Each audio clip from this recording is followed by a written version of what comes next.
If you're looking to save money on car insurance, these are the 4 primary categories that you're going to want to look at. And there's about 15 different ways, some extreme, that you can save really heavily on your current policy. The first category is preventative, and the primary piece of that is maintaining a clean driving record. When you have a good driving history, insurance companies do give you a reward for that. It's been the last 50 plus years of people saying, I'm a good driver, I shouldn't pay for X, Y, and Z. They took that into consideration, and just about every company does have a good driver discount. How do they know that? Because they pull what's called a clue report. And that clue report is any claims or accidents that you've had in the past. And so they go based off of that. That's tied to your license, so they know if you've had any claims in the past. Maintaining that good driving history, that good accident-free history, is going to give you discounts with most of the insurance companies. That leads into the next piece, which is your insurance or credit score.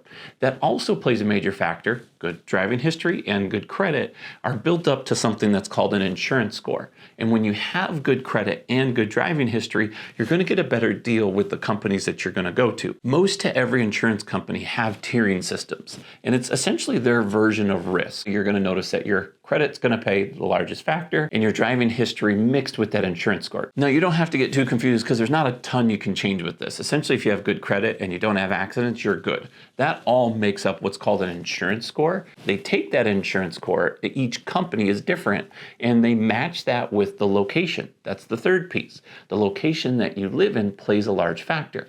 Not so much you, it's you with your insurance score, with your type of vehicle, with the location that you live in. There's all of these calculations going on in the background that determine the risk level, which determines the price.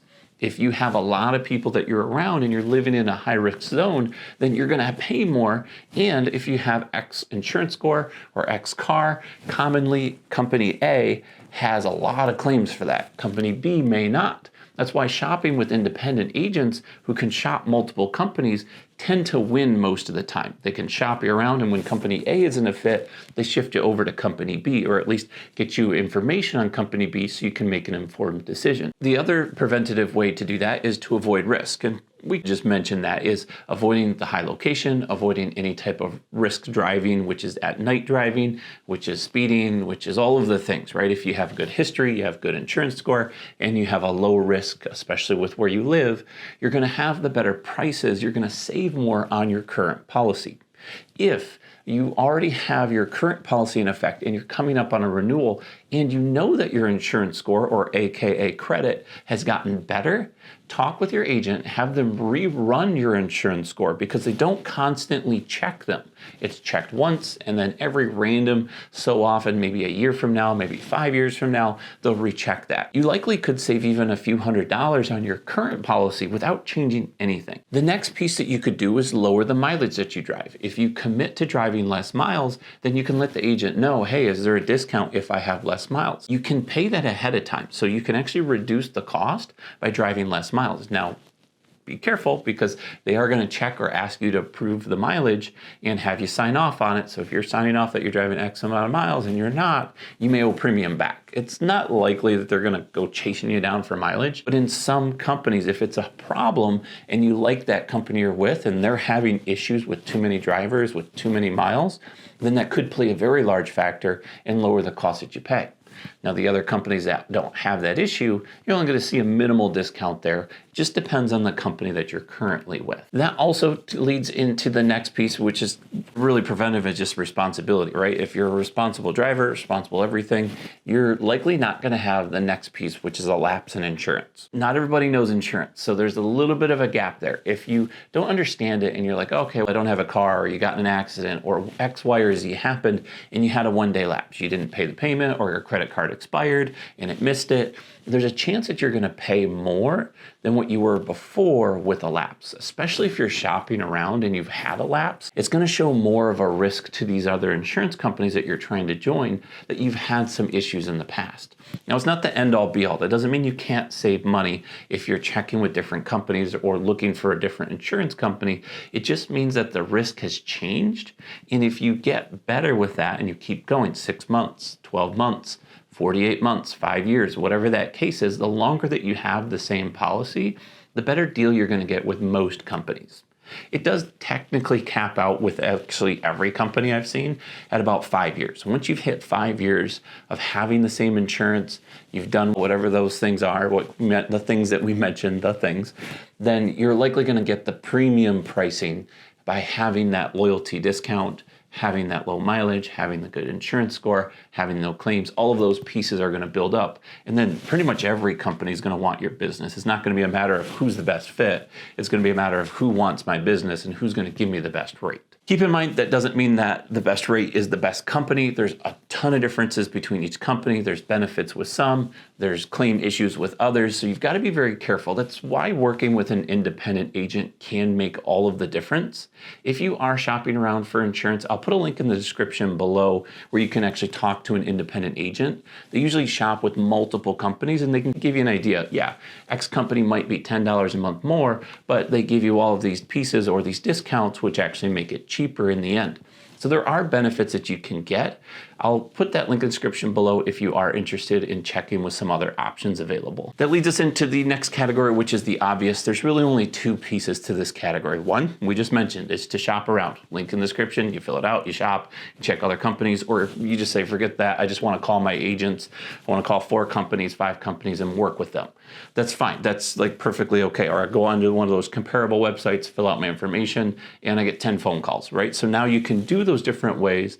But shopping can make a difference. Again, if you've had 3 years or more, then you likely have that best discount. Doesn't mean that your current insurance isn't giving you that loyalty discount. It just means that everybody else is going to open up those doors as well. The second obvious is to bundle. Most people don't realize that bundling home and auto, renters and auto, can be cheaper than just doing your auto alone. If you're currently paying for home insurance and you have auto insurance as well, combining them in most cases is going to give you a pretty large discount. I commonly see 20 to 30% off of both. So you're going to save 20 to 30% on your auto, 20 to 30% on your home, and you're going to have a better deal. Now that also has to play the factor, is the company that I'm going to overall a better price, and are they a good reputable company that it makes sense to move? I've had it lately where the best company isn't competitive on the home or the auto or vice versa, and I've had to break them apart to where I got company B and company A where it actually was cheaper to break them in pieces. That's the due diligence of shopping and looking and understanding your scenarios to see which one's the better fit, whether I do them separately, combine them all in one, ease of use, different discounts. There's not really a wrong way to go that route because in all honesty, if you're insured properly, you have the right coverage, you have the right pricing, then breaking them apart isn't necessarily a bad thing, but in most cases or some cases, it makes sense to put them together to save extra money and you only have to deal with one company. So there are benefits to both ways. It just depends on your specific scenario. That leads us into the third category, which is being proactive. Proactive is raising your deductible. Raising your deductible can be a move that you can take that will get you a better price on your insurance. You're technically actually not even changing anything. You're not giving a better risk or whatever the case is. You're just paying more. And when you pay more, the insurance company lowers the cost because the risk for them paying, not the risk in general, but the risk for them paying more has lowered. We know that most claims aren't going to go over X, Y, or Z amount. And if this person's willing to pay half of that, the likelihood of them even doing the claim is lower. Now, if that's the fact, that means we as an insurance company don't technically have to pay anything because they chose. You get it, right? So there's all of these calculations that they take into consideration. That's why in some states, having a lower deductible doesn't really cost you much. Having a higher deductible doesn't really cost you much. But in other states, in most states, when you raise that deductible, it lowers the price that you're going to pay for your current insurance. Now that leads into the next piece, which is add-ons. A lot of policies, and actually the policies I like the most, have add-ons. They have these packages, so to speak, and that's what I currently have. So if I have an accident today, I've got unlimited rental car up to $3,000. I get cash back for 2.5% every 6 months. My deductible on comprehensive lowers every X amount. I think it's $50 per 6 months. And so I get all of these like perks and I pay for that. It's an extra, I think it's $200 a year. but I get the cash back. So it actually pays itself.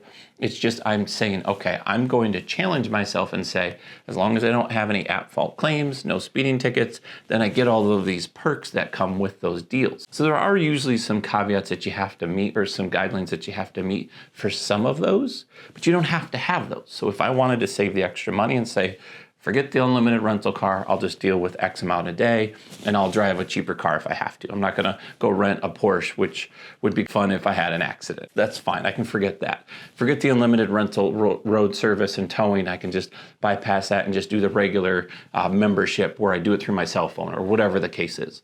So I could save an extra probably $50, $100 a year just by leaving the add-ons off.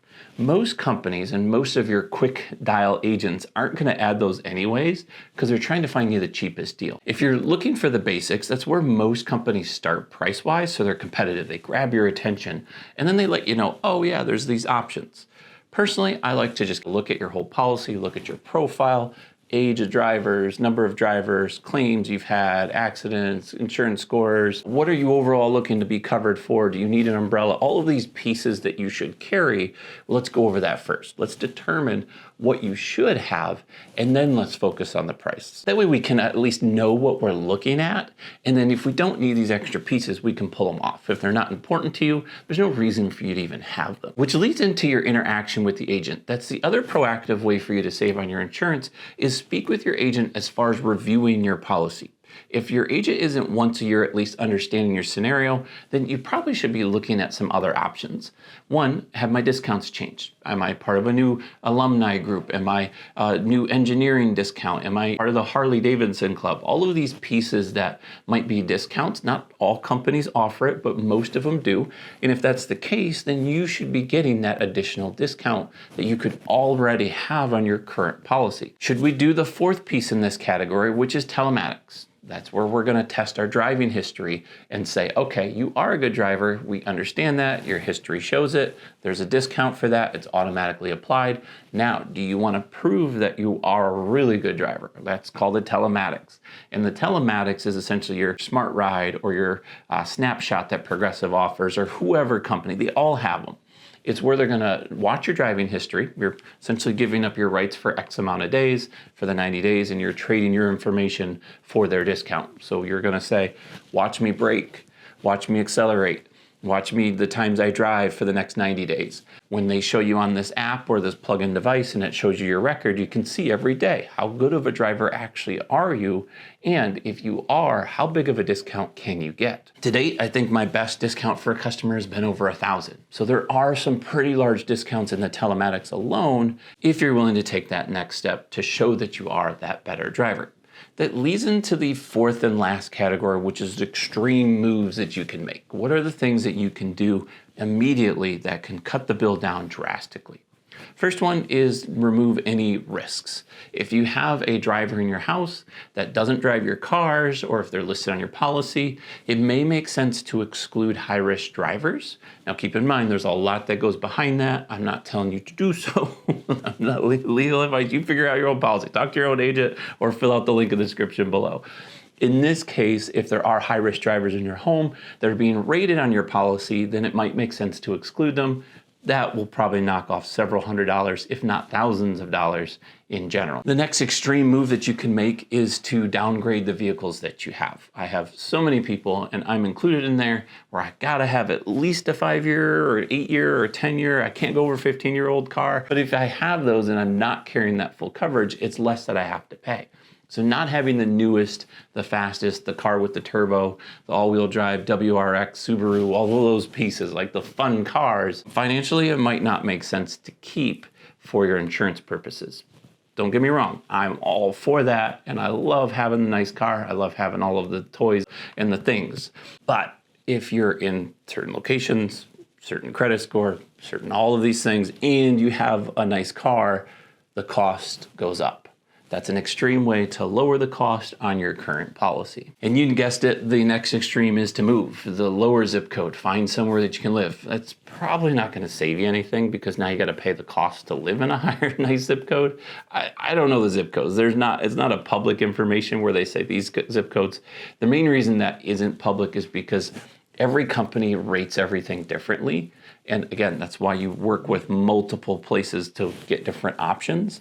But that is going to lower the risk if you can find a zip code that doesn't cost a ton. The fourth in the extreme category is to go onto someone else's insurance. If you live with someone that's a lower risk than you are, then you kind of sometimes can go on their policy. You have to talk to the agent, make sure the underwriters are okay with that. But if that's the case, it's going to save you money overall. The reason most people don't do this is because that person, if they put you under them, they're legally tied to you. If you have a major claim, a major accident, and they don't have the right coverage, now they're part of the lawsuit because they're part of the policy. So it's really tying everybody together. Most times that this will be used in just about every scenario is if it's a young driver, 16, 17, 18-year-old, going on mom and dad's policy. It's always cheaper if you're younger than 25 going on a parent's policy than it is to not do that. The reason a lot of people can't do that is because if you have a loan on the car, most of the loans require you to have your own insurance policy. They want you as the loan holder to be the primary driver and primary holder of the insurance. Kind of a responsibility thing, but also it's their way of saying, this is the person, this is their insurance, there we go. We're all covered, we're good. If they're under mom and dad, you're now just a driver. You're not actually a policy holder. You can't make changes to the policy. You have to have mom and dad make those changes. There's only a certain amount of policy holders that can be on a policy. And when you're added as a driver, you just don't have the rights or access to make those changes. And the fifth and last in this category is to just find cheap insurance. There's a handful of companies out there that do just cheap, bare bones insurance. In Michigan, for example, there's a company called Michigan Basic. There's also a company that's majorly sponsored by our NFL team. And I'm not going to say it because I can't remember the name of it, but I know they're not touted to be very well. They're usually cheap because they're trying to jump into the market and they just take on any risk. So high risk is fine, at least for now, until the claims start to roll in, then prices start to rise. It ends up being to where at the end of the day, you have to save money now. Finding a cheap insurance company can get you out the door. Again, it's essentially buying a nice piece of paper that says you're insured, but the amount of coverage or the service or the quality that you're gonna get, if they're just denying every other claim you put through, they're telling you gotta pay X, Y, and Z, there's tons of fees, all of these things that come with those cheaper insurance companies, they get you on the road. If you have no other option, that's an option depending on the state that you're in. Could be Texas, could be Virginia, could be Michigan, all of those states, like any state that you can think of, usually there's some sort of state-appointed insurance company, and they usually can give you options if there are no other options. Hopefully this was helpful to understand how to lower the cost of your car insurance. There are a few other things that you should be aware of with your current policy. If you're not familiar with the coverage, we said let's build the package first, understand what you should carry. I've got my car insurance 101 that's going to go a lot more in depth on the specific coverages you should carry. If you want some more ideas for discounts, here's 10 other discounts that we may not have mentioned. Otherwise, I'm Mark with Think Insurance. I'll see you in the next one.